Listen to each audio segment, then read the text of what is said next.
você, nosso ouvinte do canal da Multiprosa. A gente está muito feliz com mais um episódio do Elas e Tal, Mulheres do ISD. Eu acho que essa temporada tem sido a mais especial de todas, né? Foi um desafio a gente ter essa mudança do programa, mas ao mesmo tempo eu tenho muita fé, né? Todo mundo já sabe que eu sou super otimista, então eu tenho certeza que foi uma mudança para a gente trazer muito mais pessoas incríveis aqui e poder falar desse tema que é tão legal, que são mulheres do ISD, e hoje não vai ser diferente.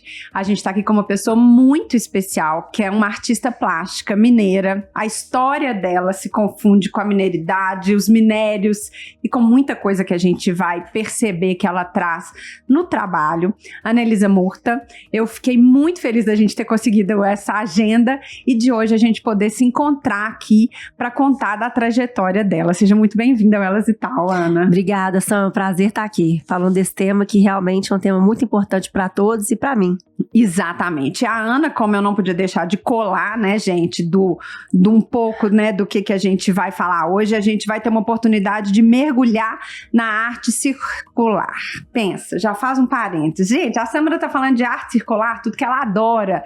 É isso, é essa oportunidade da gente falar de sustentabilidade, impacto social. A Ana vem fazendo ela já fez uma transição de carreira, tem uma trajetória fascinante, saiu do mundo corporativo e entrou no mundo da arte. Eu vou deixar ela se apresentar e depois a gente vai contar um pouco mais sobre isso. Me conta um pouco, Ana, como é que foi a sua formação, se encontrar na carreira corporativa, né? Isso. E aí, onde que foi esse chamado, essa virada de chave para o mundo artístico? Samara, eu acho que essa veia artística, como você disse, ela já vinha, né, desde sempre. Eu tenho uma família, a minha linhagem materna cheia de artistas. Mas eu segui uma carreira corporativa por muitos anos, até que veio a maternidade. E eu acho, olhando para trás, que talvez ao dar luz, fez-se luz, e eu me senti forte o suficiente e capaz para ir atrás de algo que ressonava dentro de mim, que fizesse sentido e tivesse um significado, de fato, para mim. E foi justamente na prática e no conhecimento de gestão e de leis que eu consegui tornar, então, o meu sonho de ser artista viável e possível financeiramente, né? Viver de arte como? Uhum. Então, eu acho que todo esse meu background aí, ele permitiu com que eu estruturasse uma forma real de tornar isso concreto. Entendi. Mas vem cá, sua filha, foi logo que ela nasceu? Teve um recorte, assim? Teve. Alguns meses depois que ela nasceu, a gente mudou de país. Sei. Nós morávamos aqui em Belo Horizonte e aí, por uma oportunidade do meu marido, nós fomos morar em Londres. Tá. Então, isso me fez... eu estendi a minha licença maternidade pelo período que iríamos ficar em Londres. Uhum. E esse período, eu acho, assim, essa pausa... me fez refletir e chegar a essas conclusões. Entendi. E lá você já começou a pintar? Não, lá eu aproveitei para conhecer muito uma das coisas que eu mais gosto de fazer, que são os museus, ai, que delícia, a arte, né? E a história dos artistas. Eu imagino. Então eu estudei, a gente passou um período em Oxford também, então eu estudei história da arte, fui buscar um pouco desse conhecimento teórico que eu acho que enriquece muito qualquer caminho. Qualquer caminho. Você sabe que uma das primeiras vezes que eu fui em Londres, eu ainda não tinha filhos, né? E meu pai é marchand. Então, eu cresci muito, assim, em torno, sabe? De arte, de ateliê. E, assim, é muito legal, mas não tem aquela coisa do museu, né? Assim, você experimenta muito nos ateliês, mas o museu te convida, né? Eu acho. É um setting, né? É um set, perfeito, eu acho. E aí, muitos anos, eu em Londres e... na Tate Modern, vi umas crianças recebendo um kitzinho de quadros que tinham no museu. Naquele convite de enquanto os pais estavam vendo as obras, as crianças iam pintando, iam distraindo ali, e achei aquilo lindo, assim.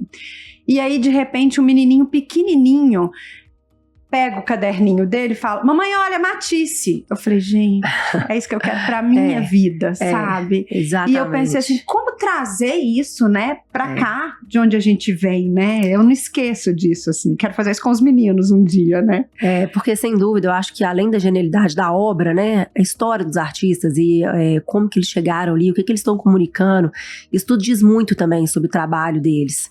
Então, para mim, sempre foi uma questão inerente à arte conhecer um pouco do artista. Sim. E você já começou... Não, peraí, você falou da arte com arte. Eu acho que assim, e vem de dentro, né? A gente vê muitas histórias dos artistas também, das descobertas, né?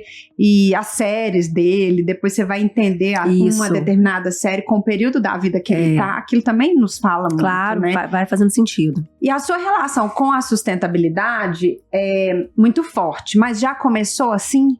Não. Não? Olha, alguns anos atrás, eu diria que foi uma obra do acaso, mas hoje eu vou contar um pouco da história para vocês vão entender que não é o acaso, eu acho que nada é obra do acaso. Nada, Eu comecei a minha história com a arte sustentável por causa de uma alergia muito forte que eu desenvolvi em relação às tintas. Sei.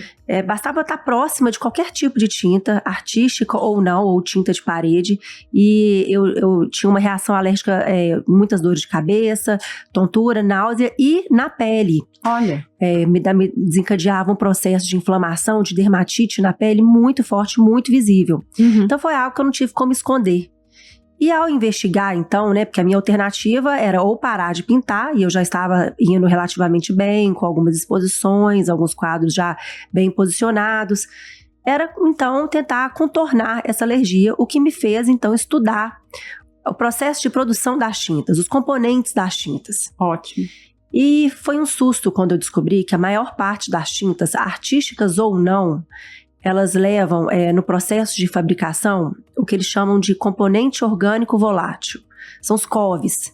É como se fosse um éter. É um químico que aquele cheiro forte. Exatamente. Que traz a tinta. Exatamente. E ele é altamente, a gente percebe, né, pelo cheiro, mas ele é altamente alergênico e até mesmo cancerígeno. Uau.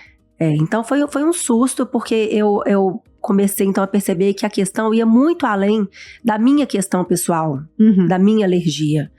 E é uma questão de saúde das pessoas, não só das pessoas que trabalham com as tintas, artistas, pintores, mas também das pessoas que têm qualquer tipo de relação, né? O morador de uma casa recém-pintada, ou indo até um pouco mais além. Nós todos... Sim. Consumidores de água que está sendo contaminada na hora de lá, os componentes da tinta que vão ali. Exatamente. Então a questão é muito séria e muito maior do que eu imaginava. Entendi. E aí você descobriu essa alergia e quis continuar pintando. Isso. E assim, o básico, eu voltei alguns milênios atrás, quando o homem das cavernas pintava, e ele já sabia muito bem que o mais importante nas tintas são os pigmentos. E com as obras aí que já duram 3, 5 mil anos, né? Então eles sabiam realmente bem como produzir tintas. E mineira como eu sou... crescida, nascida e criada aqui. Claro. Bastou olhar ao entorno para ver que a riqueza e a abundância de pigmentos que nós temos. De todas as cores e de uma riqueza e assim, que me maravilhou muito. Então eu comecei a produzir as minhas próprias tintas, a princípio coletando essas rochas, esses minerais. Daqui de Minas. Sim, sempre de Minas. Meu Deus, aquela coisa do mineiro, né, gente? A gente tem um mineiro, sai daqui, mas Minas...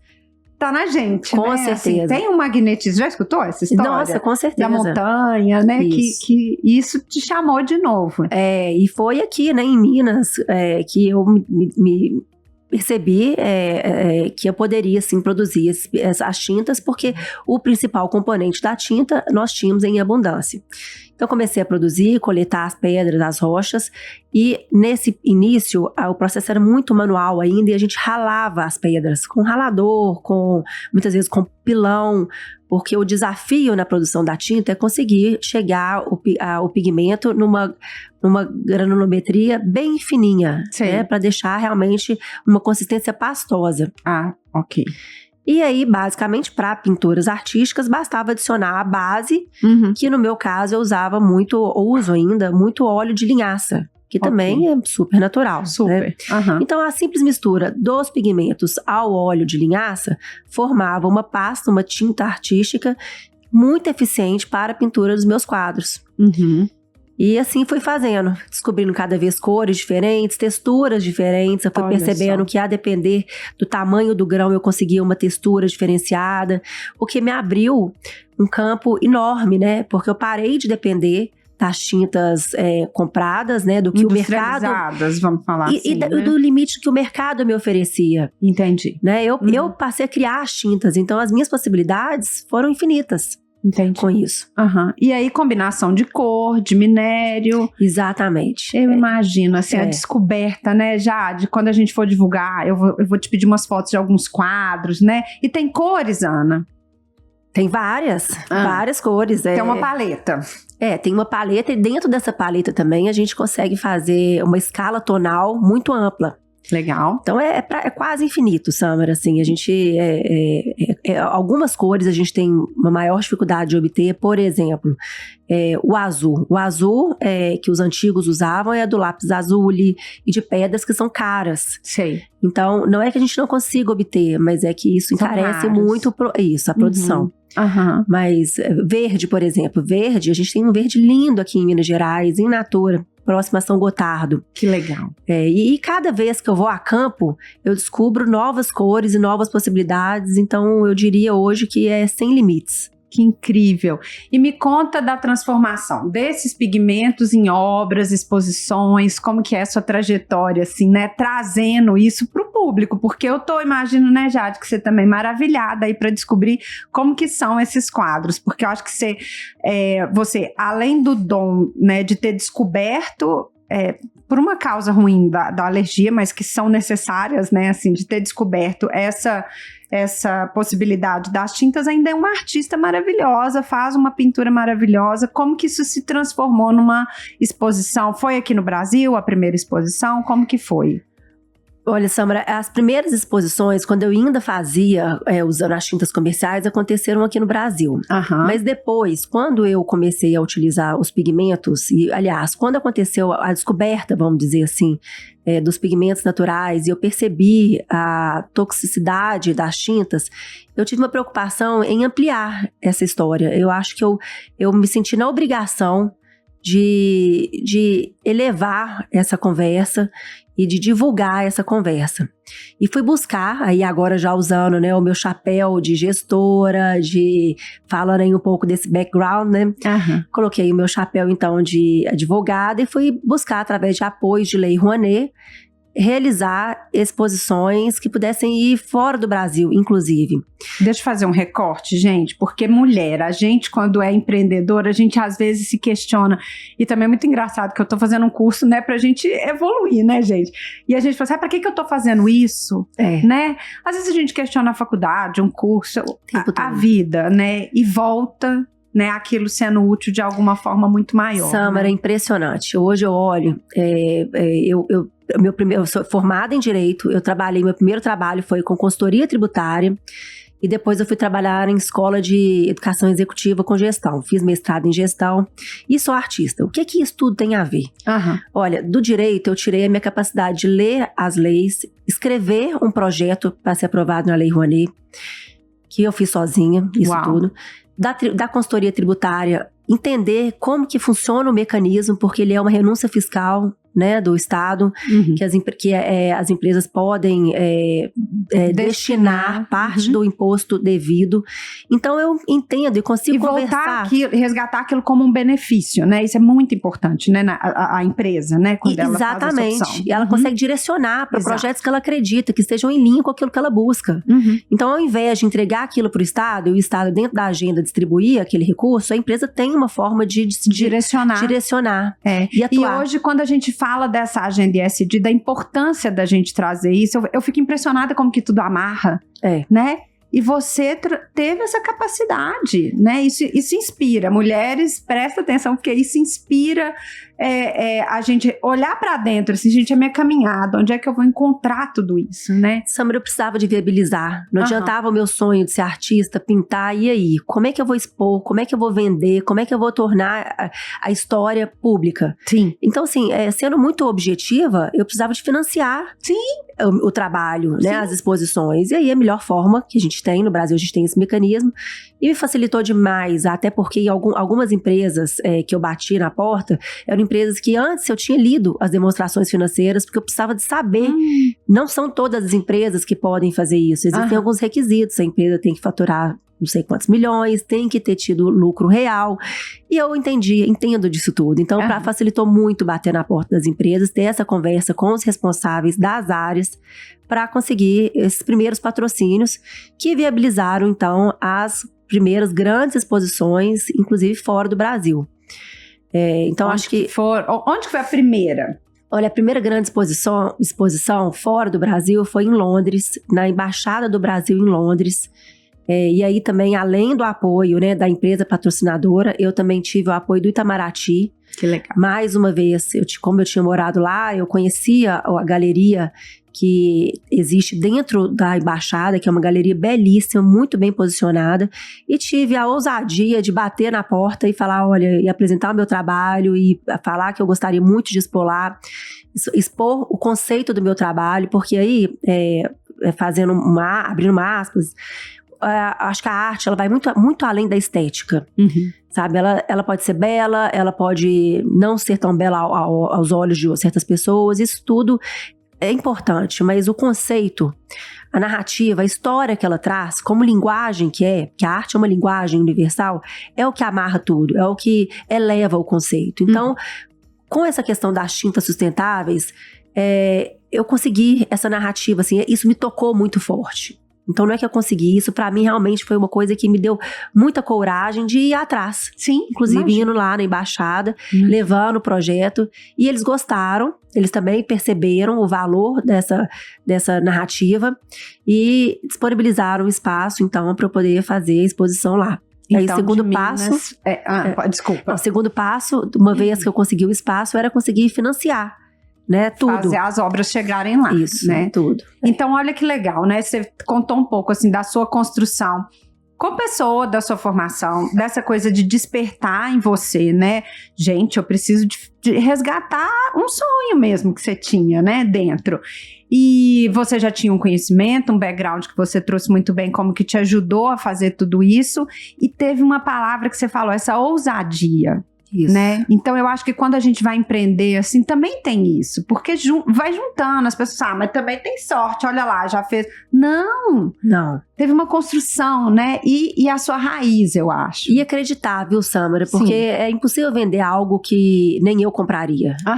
E eu acredito muito, muito, né, no conceito, na importância da gente pensar não só numa arte sustentável, mas numa ressignificação daquilo que hoje é resíduo, como que ele pode ser trazido de volta, né, dado um novo valor. Então, eu acho que a economia circular. Então, são temas que me tocam profundamente. Então, para mim é muito fácil vender essa história, que ela é uma história muito real. Sim, e tá associado aos seus valores, né? Exatamente. Associado aos seus valores. E me conta, então Londres, gente, vocês sabem que a gente já fugiu do roteiro, né? Assim, a gente já foi, já voltou, mas a gente não tá perdendo a essência, porque é muito legal na hora que a gente vai descobrindo a história da pessoa, assim, né? O que amarra muito com o que a gente quer levar dentro do que faz sentido, assim, pra gente, e vai além do roteiro. Então é importante isso, porque agora a gente tá em Londres, pensando na sua exposição na Embaixada, e você volta com isso pra Minas. Isso. Bom, esse ano foi um marco. Em março deste ano, eu fiz uma exposição no Museu Mineiro, que foi um marco. Que lindo, eu fui.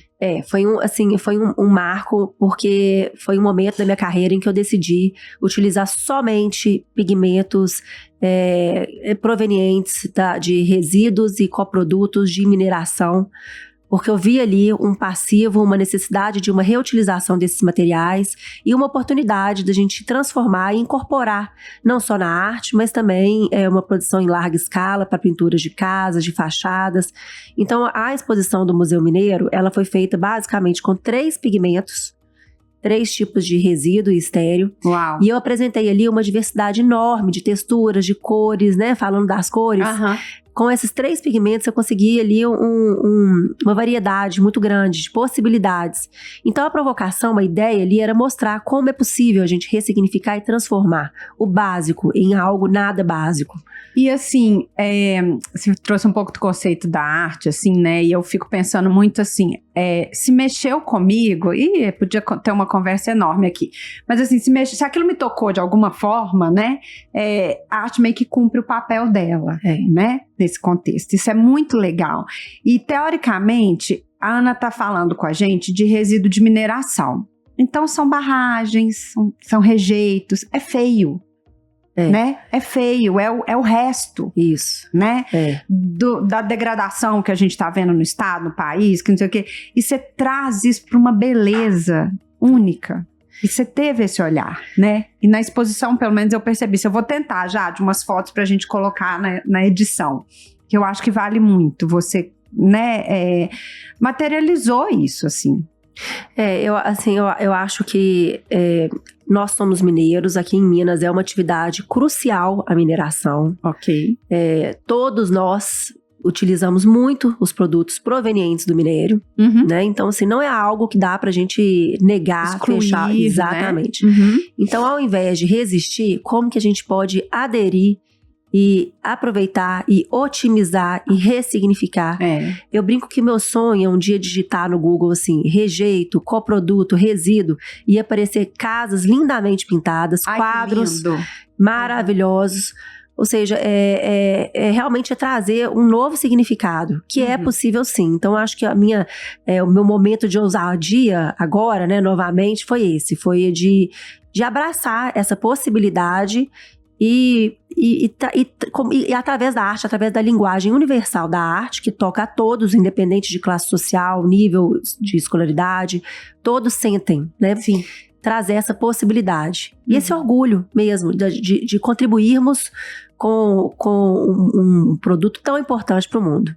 Então, espera, hoje já saiu da exposição, a gente recortou também da exposição do Museu Mineiro, dos quadros, você já ampliou para outros produtos, de repente, que pode ser utilizado em aplicação de casas, além Sim, das telas. Isso, exatamente, Samara. Eu percebi em um certo momento que o meu consumo desses resíduos, desses rejeitos, era ínfimo, perto da disponibilidade.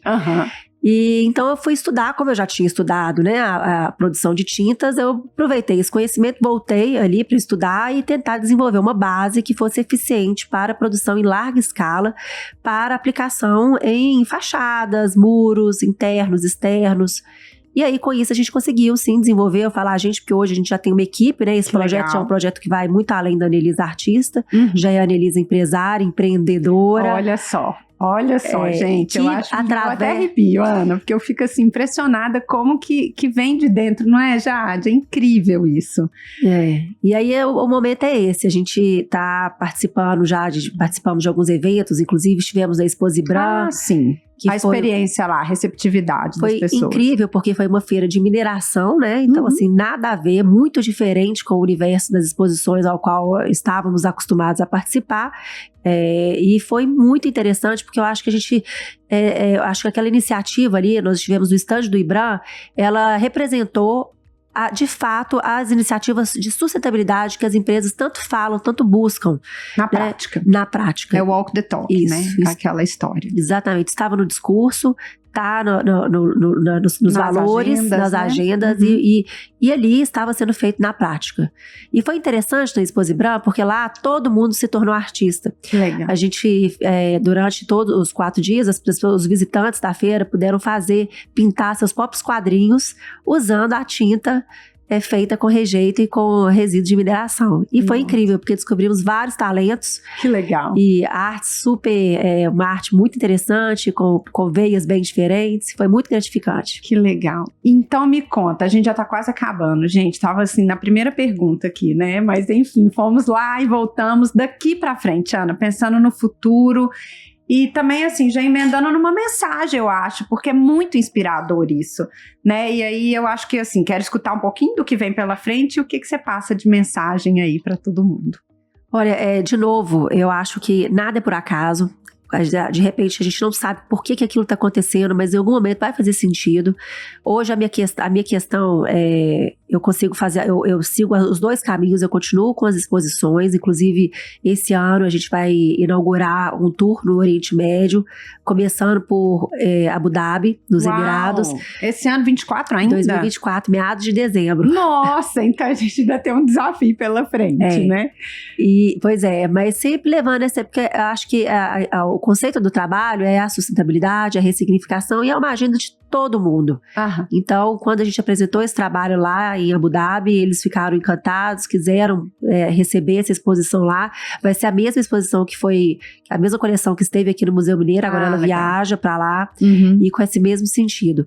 Paralelo a isso, a gente segue com a produção de tintas em larga escala para poder pintar grandes comunidades, ruas, bairros inteiros, ressignificando a vida dessas pessoas, trazendo um pouco não só de estética e de plasticidade, né? Eu acho que todo mundo fica mais alegre, mais feliz em morar numa casa pintada. Fora a questão de saúde, né? E tudo isso. Exatamente. E o que você deixa de mensagem, de inspiração para quem está ouvindo a gente, assim?